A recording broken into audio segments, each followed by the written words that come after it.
Il y a des procès que j'aimerais bien avoir avec certains personnages qui sont dans mon livre. J'aimerais bien, moi, ça me ferait plaisir d'avoir une plainte d'un grand personnage, d'en découdre avec un grand personnage. D'autant plus que je suis armé, on va dire. Armé, c'est-à-dire que j'ai des preuves.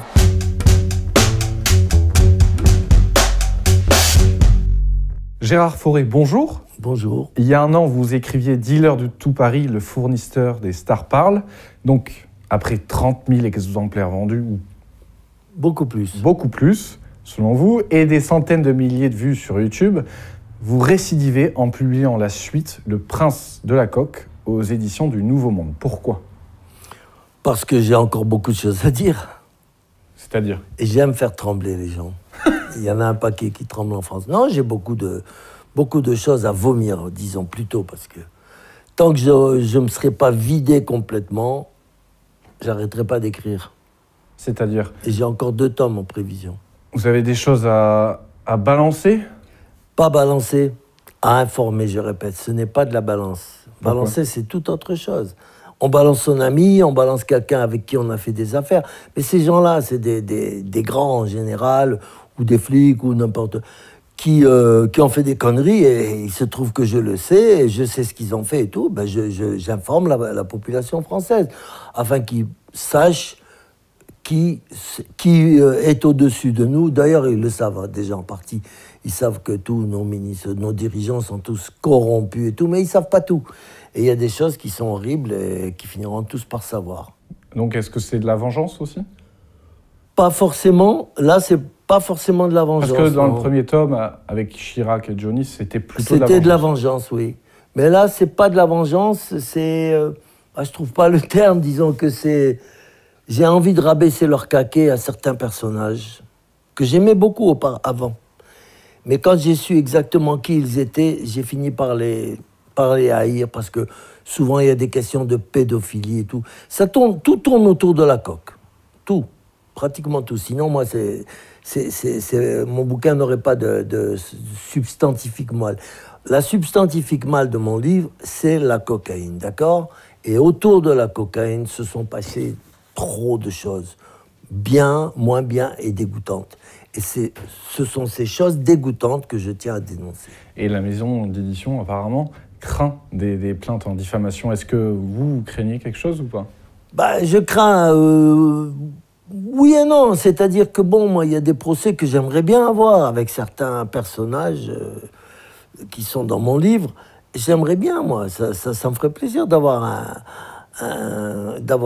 comment dirais-je, une plainte d'un grand personnage, d'en découdre avec un grand personnage. D'autant plus que je suis armé, on va dire. Armé, c'est-à-dire que j'ai des preuves, que ci, que là. Et que, voilà, je pense que ces gens-là n'oseront jamais avoir une confrontation avec moi. Et s'ils osent, ce sera en pure perte pour eux. Et parce que dans le premier tome, est-ce que vous avez subi des menaces ? Non.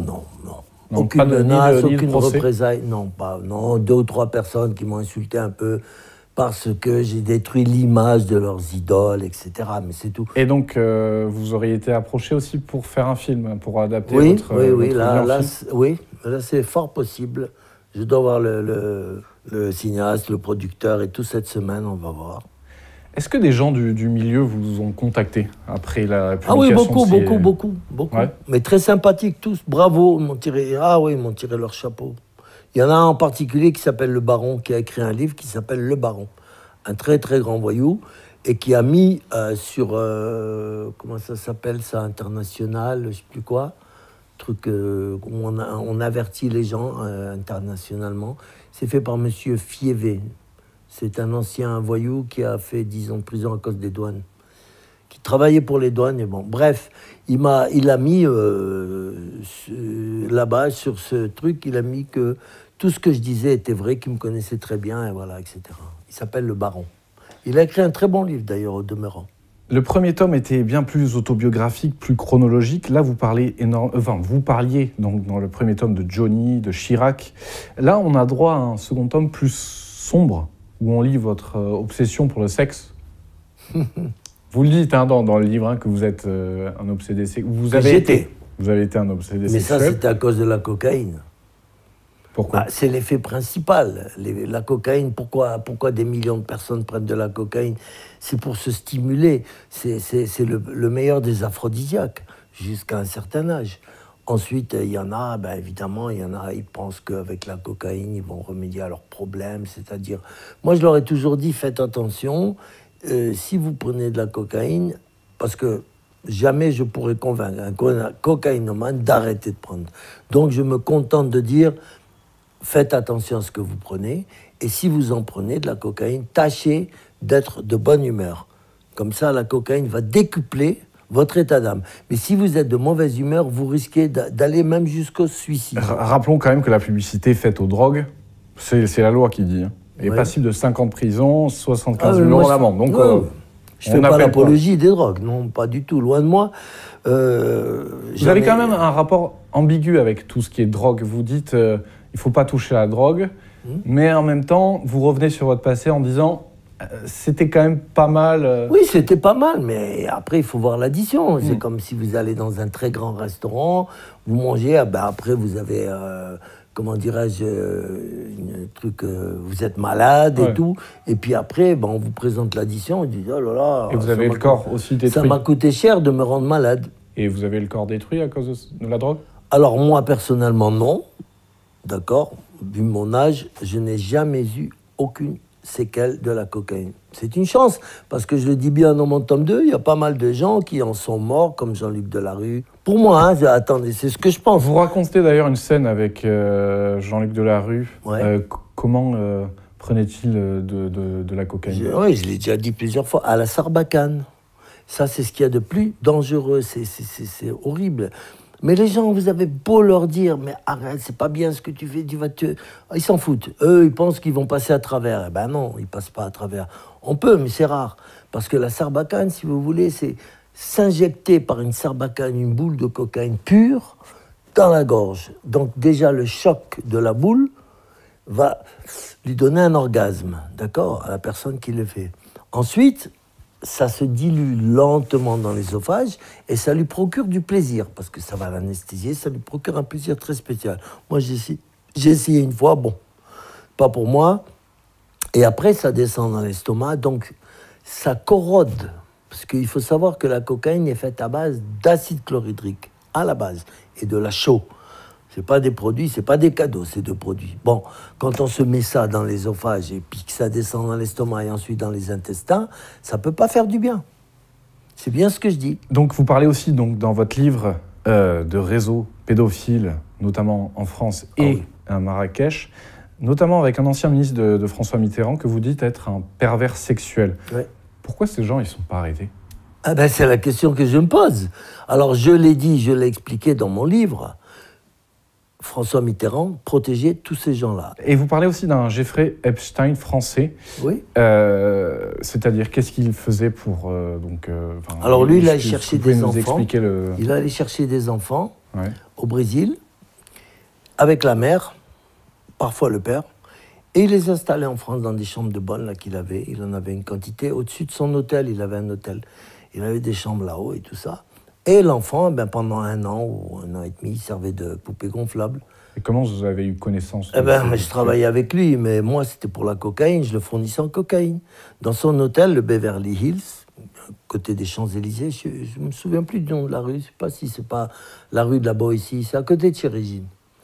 Et moi, j'étais fourré là-bas tous les soirs parce que c'était un de mes meilleurs clients. Mais lui, il m'achetait par 500 grammes presque toutes les semaines. Mais il revendait par 100 grammes aux Saoudiens, aux Qataris et tout, qui venaient se faire des petits-enfants. Et cet homme-là était protégé par un très grand policier.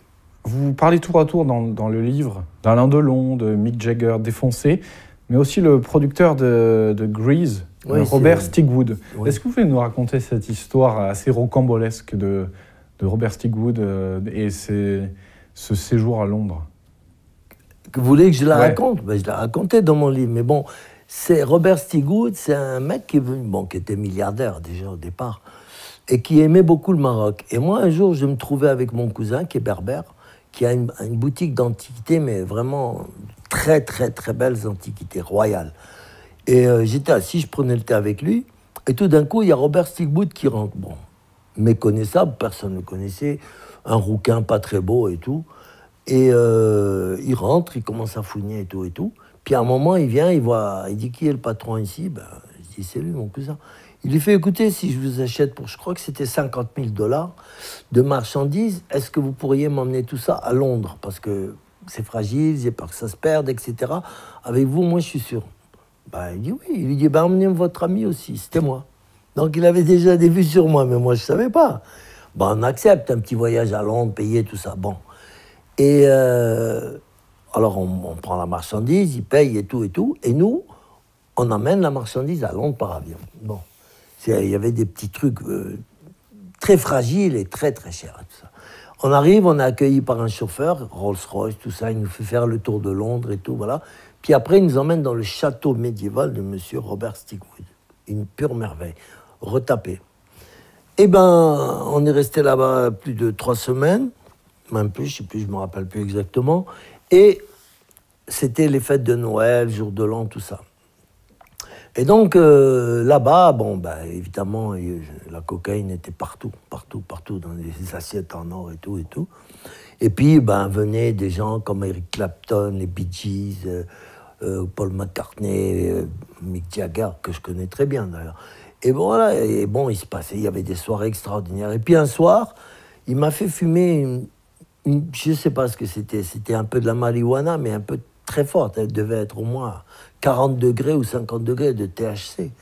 Ce qui fait que mon cousin, lui, a compris, il est vite monté dans sa chambre, il a compris que ça allait mal se terminer, parce que tout le monde était là avec les yeux comme ça. Et puis moi, je suis monté après, en dernier ressort, je suis monté là-haut, et je suis tombé sur le lit, j'étais complètement dans les vapes.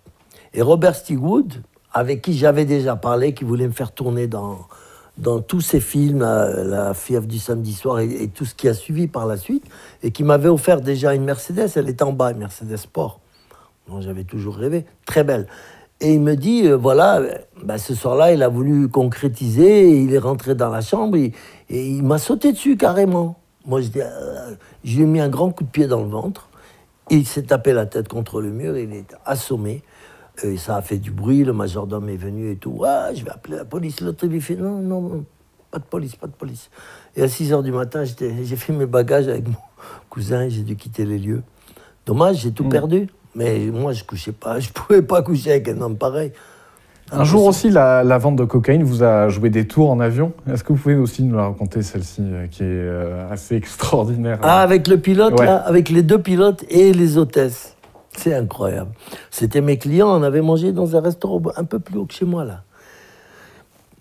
Ils ont bu, et ils ont pris de la coke, et ils m'en ont pris en plus, pour tout ça. Et puis, bon, après, ben, chacun part chez soi et tout. Et puis, au petit matin, là, moi, je devais partir, en Espagne, je crois.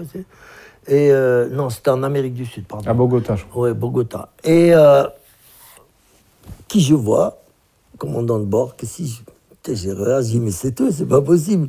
Et je vois les hôtesses, salut Gérard et tout. Je dis, mais je me serais pas trompé d'avion, moi, c'est pas possible. Ah, elle me dit, non, je dis, mais attends, ils ont pas dormi, là. Elle me dit, non. Bah, c'est pour ça qu'ils ont pris de la coke. Je dis, mais oh là là, moi, je pouvais plus descendre, hein. J'étais coincé dans l'avion. Et pendant tout le truc, puis il y a eu des turbulences et tout, j'ai eu très, très peur. Je pensais qu'on allait servir de nourriture aux poissons, là. Ouais. Mais c'est incroyable. Moi, je pense que, bon, à partir de là, on devrait quand même contrôler les pilotes d'avion, hein, parce que faut pas déconner, de la cocaïne, piloter un avion, c'est une folie, ça. Vous avez fait 18 ans de prison. Oui. Comment, vous pouvez nous raconter comment vous les avez vécus, ces 18 ans? Alors moi, très très bien, sauf en Espagne. Encore que, c'était pas mal. Mais pour une prison, j'ai dit, c'était pas mal, la prison de Malaga à l'époque. Mais on était entre copains. Mais si vous voulez, moi, comme j'ai le bonheur de savoir écrire des livres, des poèmes et d'aimer la lecture, bah, je peux dire qu'en gros, j'ai bien fait ma prison. Vous racontez notamment avoir été protégé par des Corses. Ah oui, ça c'était à Lyoncourt, avec les Corses. Bah, protégé, non, j'avais pas vraiment besoin de protection. Mais disons qu'ils m'ont protégé par rapport au directeur de la prison, qui lui ne m'aimait pas. Saint-Jean, il s'appelait, ouais, c'était ça. Et donc vous pouviez sortir quand je crois qu'il est le grand patron des prisons actuellement, Saint-Jean, ouais, c'est ça ou ça, oui. Comment? Vous pouviez sortir de la prison Ah, assez facilement. Oui, grâce aux Corses, oui. D'accord. C'est-à-dire, bon, la première fois, le directeur m'a refusé catégoriquement de sortir en permission, alors que j'étais dans les... comment dirais-je? Dans les... Des fois, les mots ne viennent pas. Dans les moments où c'était possible de sortir en permission. Bon. Et le chef de détention s'est insurgé, il s'est levé, il a dit « Monsieur le directeur, je suis désolé, mais ce monsieur est un très bon client, on va dire, un très bon détenu. Il se porte bien, il écrit des livres, il fait des stages de ci, de là, informatique, etc. » Bon, j'ai fait plein de diplômes là-bas. Et ben, comme j'ai le droit, moi, personnellement, de sortir avec un détenu, je sortirai avec lui pendant 2 jours et je le ramènerai ici. Et le directeur a dit, bon, ben, puisque c'est ainsi, vous prenez la responsabilité. Il dit oui. Et donc, je suis sorti, et puis le chef de détention, qui s'appelait Tréboire, qui était très gentil, une fois en ville, à Lyoncourt, il m'a dit, bon, allez, vas-y, casse-toi, reviens dans 2 jours. Il m'a fait confiance, mais je suis revenu. Mais ce directeur ne m'aimait pas. Donc, à partir de là, je ne pouvais rien obtenir de lui. Et c'est les Corses, Poletti en particulier, qui avait des cercles de jeu à Paris, qui m'a dit, tu vas voir, avec nous, tu vas sortir comme tu veux et mieux que ça. Vous avez fait aussi une grève de la faim en prison. Ah oui, 41 jours, oui. Pourquoi? Parce que quand on m'a arrêté, j'avais 500 millions d'anciens francs en banque. Ça, c'était quand, ça? J'avais un compte non résident, en 86. J'avais un compte non résident. Donc, au départ, on n'avait pas le droit d'y toucher. Je n'étais pas résident.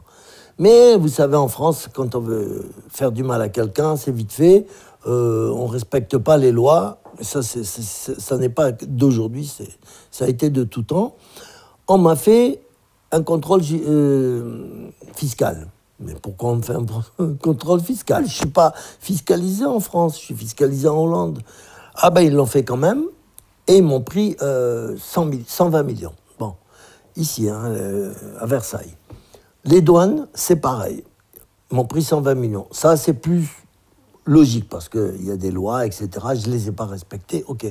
Mais bon, donc au total, ils me prennent 240, 250 millions. Il me reste autant, Alors, on devait me les rendre, non, ils se sont sucrés. Non, quand j'ai appris que j'allais sortir en liberté et tout, j'apprends aussi que ma banque était bloquée par le procureur. Et l'argent, il n'était pas caché Non, c'était de l'argent que j'avais emmené de Hollande, ça. C'était de l'argent que j'avais gagné. L'argent propre, quoi. Oui, propre en France, pas tout à fait en Hollande. Non, mais aussi ce que j'avais gagné en France aussi, un peu. Bon, ils ont récupéré. Pourquoi ils me bloquent mes 250 millions? Ils n'avaient pas le droit. Et donc j'ai écrit à Bérégovoy, qui était ministre à l'époque et tout. Et puis pas de réponse. J'ai dit, allez hop, grève de la faim. J'ai fait une grève de la faim. Et au bout de 4 semaines et demie, 5 semaines, 4 semaines et des poussières, j'étais à l'hôpital à côté de Lyoncourt, là. Et comment s'appelle la ville à côté de Lyoncourt? C'est à côté de Chantilly. Bon, bref, c'est pas important.